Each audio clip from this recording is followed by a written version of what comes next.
సుమన్ టీవీలో మీ business promotions కోసం ఈ కింది నెంబర్ను సంప్రదించగలరు.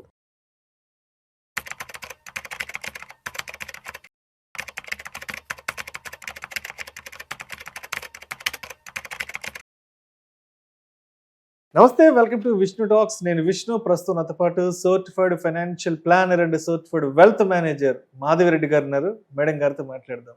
నమస్తే మాధవిరెడ్డి గారు. నమస్తే అండి. Welcome to Vishnu talks. Thank you. So Madhavi Reddy గారు, ఒక్కసారి వీకెండ్ మార్కెట్స్ ఎక్కడ క్లోజ్ అయినాయో వీకెండ్ అవుట్లుక్ లో చూద్దాము.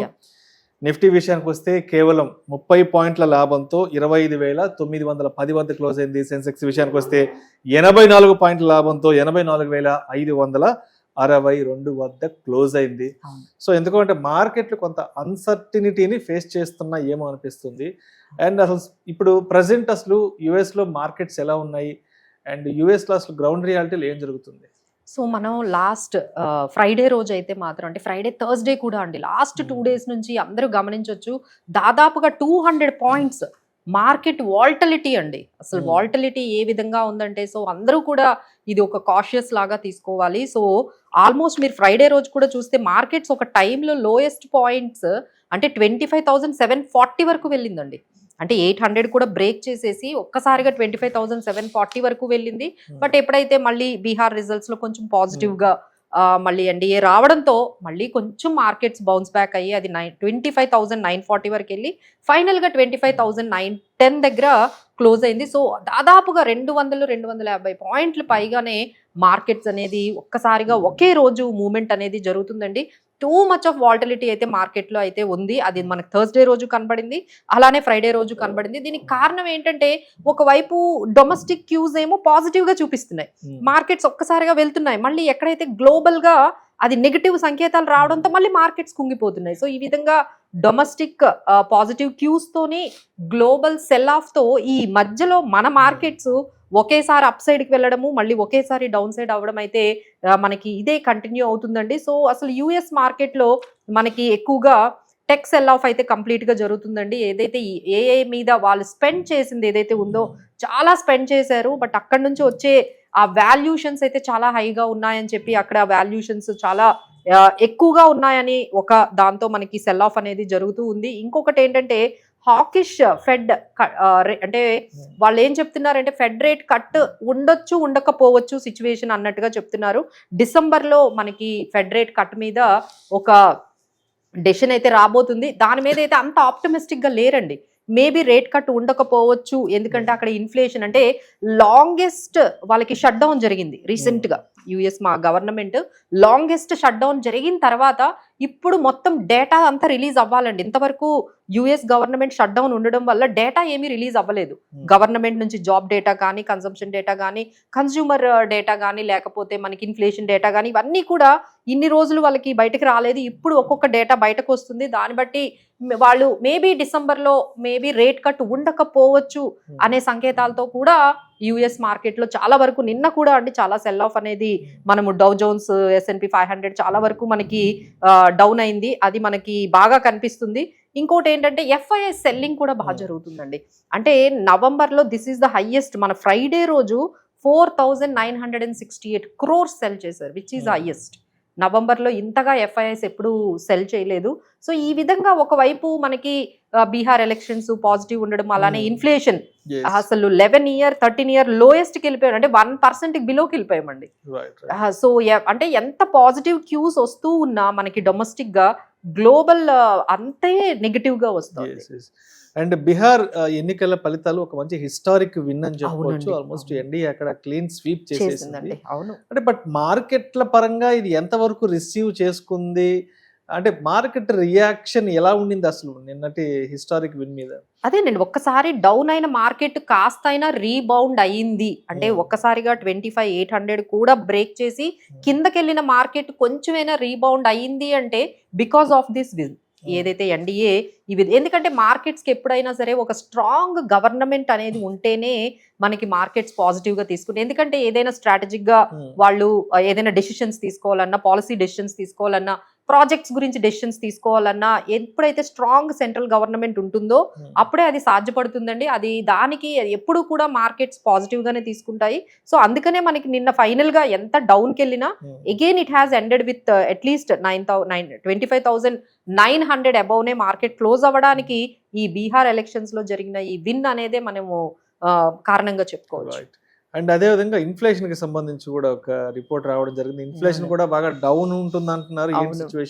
సో ఇదేంటంటే గుడ్ డైలమా అని ఒకరు పోస్ట్ పెట్టారండి. అంటే గుడ్ డైలమా అంటే ఎప్పుడైనా సరే మనకి ఎట్లా ఉంటుందంటే గ్రోత్ అనేది మనకి ఇప్పుడు ఆల్మోస్ట్ జీడిపి గ్రోత్ 6.5% ఉంటే ఇన్ఫ్లేషన్ అందులో 50% ఉంటుందండి. మేబీ ఒక 4%, 5% అలా ఇన్ఫ్లేషన్ అనేది ఉంటుంది. బట్ ఇక్కడ never any economy might have seen this kind of thing. ఎక్కడంటే మనకేమో 6.5% జీడిపి గ్రోత్ అవుతూ ఉంటే ఇన్ఫ్లేషన్ అనేది బిలో 1% ఉండడం, దిస్ ఈజ్ గుడ్ డైలమా అని చెప్పేసి అంటున్నారు. సో దీని కారణంగా మేబీ మనకి December 5th పాలసీ అసలు మనకి రివ్యూ ఉందండి. ఆర్బీఐ రివ్యూ మీటింగ్ ఉంది December 5th ఉంది. సో అక్కడ రేట్ కట్టు ఉండొచ్చు ఉండకపోవచ్చు అనే డైలమా కూడా అక్కడ కూడా స్టార్ట్ అయింది.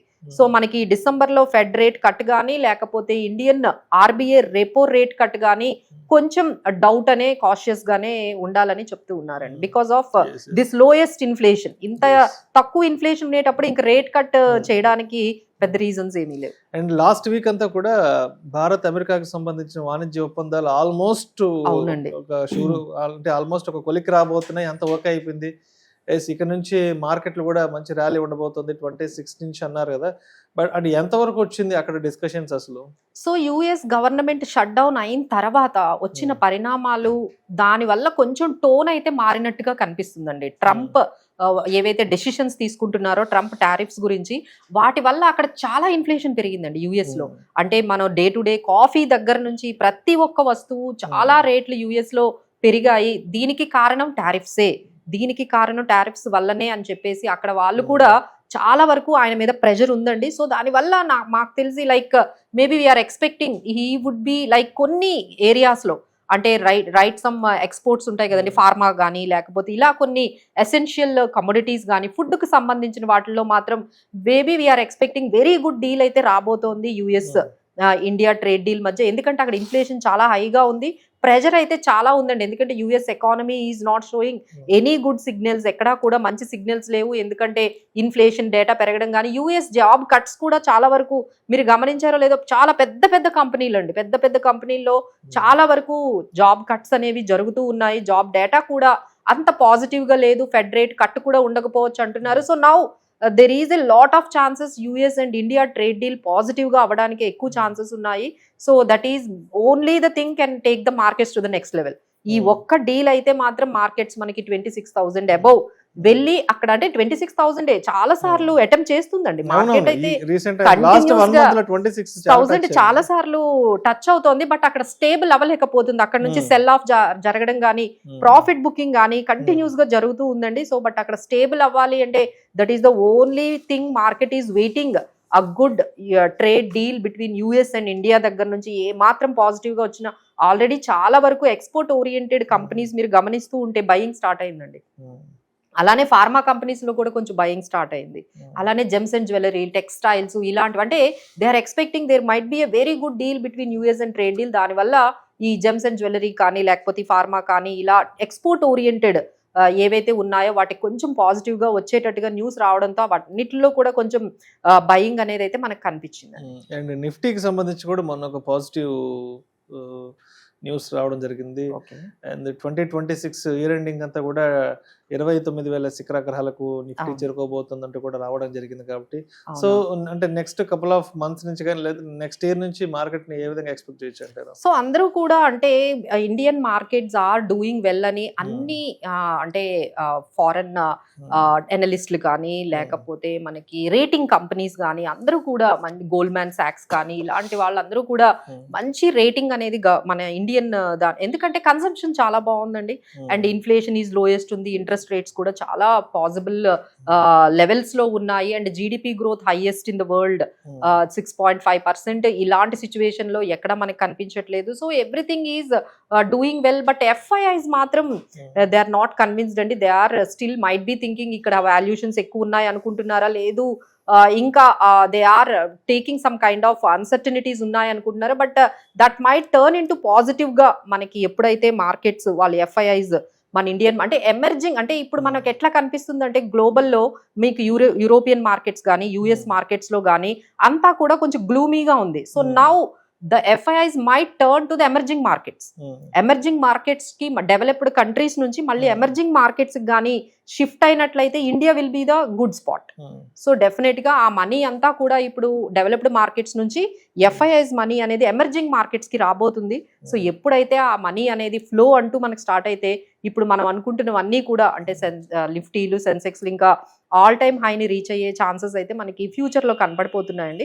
బట్ ఏంటంటే now it will take some time. ఇప్పుడు మార్కెట్ అంతా కూడా కొంచెం ఒక రకమైన అన్సర్టనిటీలో యుఎస్ గ్లోబల్ సెల్ ఆఫ్ వల్ల యుఎస్ లో జరిగే ఆ ఎకనామిక్ స్లో డౌన్ వల్ల మనం అయితే ఇంపాక్ట్ అయితే అవుతున్నామండి. Definitely are markets are getting impacted. So అండి ఇప్పుడు అదే విధంగా అంటే ఇప్పటి వరకు మార్కెట్లకి గ్లోబల్ గా ఉన్న సిచ్యువేషన్స్ కానివ్వండి లేదంటే లోకల్ గా ఉన్న సిచ్యువేషన్స్ అంటే ఎటువంటి సిచ్యువేషన్స్ మార్కెట్లకి సానుకూలంగా ఉన్నాయి అండ్ అదే టైంలో ఇప్పుడు ఏ స్టాక్స్ని మనం ఒక లాంగ్ టర్మ్ తీసుకోవాలంటే ఒక 6 monthsకో ఒక 1 yearకో ఒక లాంగ్ టర్మ్ తీసుకోవాలి అంటే ఎస్ అండ్ ఇప్పటి వరకు మన మార్కెట్లో ఉన్నటువంటి సానుకూల వాతావరణం ఏంటి అసలు?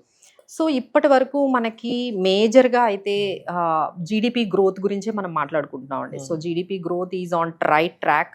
అలానే మనకి గవర్నమెంట్ కూడా చాలా ప్రాజెక్ట్స్ కొత్త ప్రాజెక్ట్స్ అన్నీ కూడా తీసుకువెళ్తున్నాం. అసలు క్లీన్ ఎనర్జీ కానీ ఈవీ సెక్టార్ కానీ సో ఇలాంటి విషయాల్లో మనం చాలా వరకు ఇన్ఫ్రాస్ట్రక్చర్లో కానీ లేకపోతే డిఫెన్స్లో కానీ దెర్ ఈజ్ అంటే మేబీ ప్రైవేట్ కన్సంప్షన్ కొంచెం తగ్గినా బట్ గవర్నమెంట్ క్యాపెక్స్ అనేది చాలా వరకు అది ఒక్కటేనండి పాజిటివ్గా మన ఇండియా నిలబెట్టేది ఏంటంటే గవర్నమెంట్ ఈ spending huge crores of money into different projects. ఎక్కడ చూసినా గవర్నమెంట్ ప్రాజెక్ట్స్ బాగా ఇన్వెస్ట్ చేస్తుంది, ఇన్ఫ్రాస్ట్రక్చర్ ప్రాజెక్ట్స్ లో పెడుతుంది.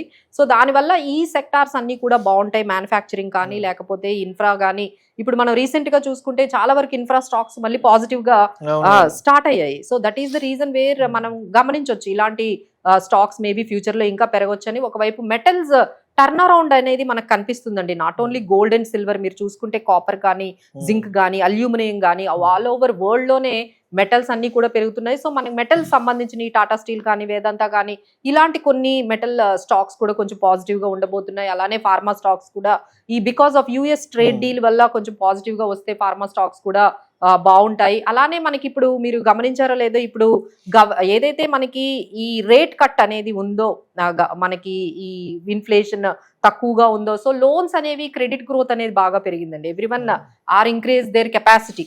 అంటే ఎస్పెషల్లీ మనం గోల్డ్ లోన్ చూసుకుంటే అప్పట్లో గోల్డ్ లోన్స్ చాలా తక్కువ ఉండేది. ఇప్పుడు గోల్డ్ వాల్యూ పెరిగింది కాబట్టి లోన్లు కూడా ఎక్కువగా తీసుకుంటున్నారు. సో దీనివల్ల ఏంటంటే there is a huge liquidity in the మార్కెట్లో అయితే మంచి లిక్విడిటీ ఉంది. మార్కెట్లో గవర్నమెంట్ అనేది బాగా స్పెండ్ చేస్తోంది. సో ఎవ్రీథింగ్ అండ్ కన్సంప్షన్ అంటే జిఎస్టీ కలెక్షన్స్ ఏమనుకున్నారంటే జిఎస్టీ 2.0 తర్వాత తగ్గుతాయి అనుకున్నారు. బట్ ఇన్ ఫ్యాక్ట్ అది పెరిగిందండి. సో అది కూడా మనకి పాజిటివ్ గానే చెప్పొచ్చు. So all those things are domestically we are very అంటే బ్రైట్ స్పాట్ లో ఉన్నాం. బట్ ఓన్లీ థింగ్ ఈజ్ మనకి గ్లోబల్ సినారియో అస్సలు సపోర్ట్ చేయట్లేదు. Now the thing is we are just ఆ టర్న్ అరౌండ్ అనేది జరుగుతుంది. అంటే ఇక యుఎస్ మార్కెట్స్ ని పక్కన పెట్టి మన ఇండియన్ మార్కెట్స్ ని కొంచెం అంటే యుఎస్ మార్కెట్ లో జరుగుతున్న ఇవన్నీ కూడా పక్కన పెట్టి మన దగ్గర ఎఫ్ఐఐస్ ఇన్వెస్ట్ చేసే లేకపోతే డొమెస్టిక్ గా కూడా ఇన్వెస్ట్ చేసే ఆ సిచ్యువేషన్ వస్తే మాత్రం definitely we can see the highest points అండి. సో ఇక్కడ మనకి కొన్ని స్టాక్ స్పెసిఫిక్ గా లేకపోతే సెక్టార్ స్పెసిఫిక్ గా మనం ఉంటూ ఇన్వెస్ట్ చేసుకుంటూ వెళ్ళడం అనేది బెటర్ చాయిస్ అని మేము అనుకుంటున్నాం. బట్ ఆ టర్న్ ఓవర్ అనేది కొంచెం టైం అయితే పడుతుందండి, కొంచెం టైం పడుతుంది. సో అంటే ఇప్పటి వరకు ఉన్నటువంటి మార్కెట్లకు సంబంధించి కొంత ప్రతికూల వాతావరణం అదేవిధంగా కొంత సానుకూల వాతావరణాన్ని బట్టి నెక్స్ట్ 2 days కి మార్కెట్ ఎలా ఉండే అవకాశం ఉందంటారు? మండే నాటికి ట్రేడర్స్ మార్కెట్ ఏ విధంగా సిద్ధంగా ఉండాలి? సో మండే రోజు అయితే ఈ పర్టికులర్ మనకి ఈ రేంజ్ అనేది మనం నిఫ్టీ రేంజ్ చూసుకుంటే 25,750 ఇక్కడైతే కొంచెం మంచి స్ట్రాంగ్ సపోర్ట్ 25,650 దగ్గర మంచి సపోర్ట్ అయితే కనిపిస్తుందండి. ఆ తర్వాత మనకి 26,100కి వెళ్ళగానే రెసిస్టెన్స్ అనేది సెల్ ఆఫ్ అనేది ఆ రేంజ్ లో బాగా ఇప్పటికి చాలా సార్లు అటెంప్ట్ చేసిందండి మార్కెట్. బట్ అక్కడికి వెళ్ళగానే అక్కడ మార్కెట్స్ అనేది సెల్ ఆఫ్ ని ప్రెషర్ ని ఎదుర్కొంటూ ఉన్నాయి. సో ఈ రేంజ్ లోనే markets we are expecting. But any time any kind of trade deal కానీ యుఎస్ అండ్ ఇప్పుడు వరకు మార్కెట్స్ ని ఇలా హోల్డ్ చేస్తున్నది ఒకటి ట్రిగర్ అవుతున్న point US and India trade deal. ఆ అనౌన్స్మెంట్ అఫీషియల్ గా maybe we are expecting very shortly will come. అది కానీ వచ్చింది అంటే మనం ఆ 26,100 ఏదైతే బ్యారియర్ ఉందో అది దాటుకుంటూ నెక్స్ట్ లెవెల్ కి వెళ్ళే అవకాశం ఉందండి. So we are just wait and watching this kind of improvement in US India trade deal. And what about gold and silver prices? Again they are taking the rally. So అవునండి. So gold and silver ఇప్పుడు especially మనం gold గురించి మాట్లాడుకుంటే ఎప్పుడైతే risk అనేది పెరుగుతూ ఉంటుందో gold అనేది పెరుగుతుంది. సో అక్కడ ఒకవైపు యుఎస్ లో ఎకానమీ రిస్క్ అనేది స్టార్ట్ అయింది, అలానే యుఎస్ డాలర్ అనేది వీకనింగ్ జరుగుతోంది. సో యుఎస్ డాలర్ ఎప్పుడైతే వీకనింగ్ అయిందో immediately the money will flow towards gold కి వెళ్ళిపోతోంది. సో అంటే అన్సర్టనిటీస్ అనేవి ఆన్ ద పీక్స్ అని చెప్పొచ్చండి అక్కడ. సో యుఎస్ షట్ డౌన్ జరిగింది. సో దీనివల్ల ఇవన్నీ వాల్టిలిటీ అయితే మనకి గోల్డ్ లో కనపడుతుంది. ఒకసారిగా ఈ యుఎస్ ఫెడ్ రేట్ కట్ మీద కూడా ఈ గోల్డ్ ఇంపాక్ట్ అనేది మనకి జరుగుతుంది. సో యుఎస్ ఫెడ్ రేట్ అనేది ఇప్పుడు కానీ వాళ్ళు తీసుకోకపోతే మళ్ళీ గోల్డ్ అనేది కొంచెం కూల్ ఆఫ్ అవుతుంది.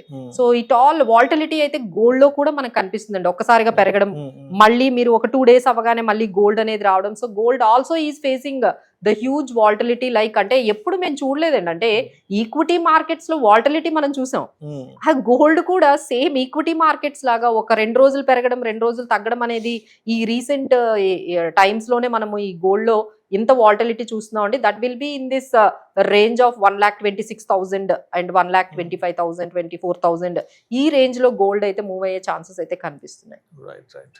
Thank you so much Madhu Reddy గారు.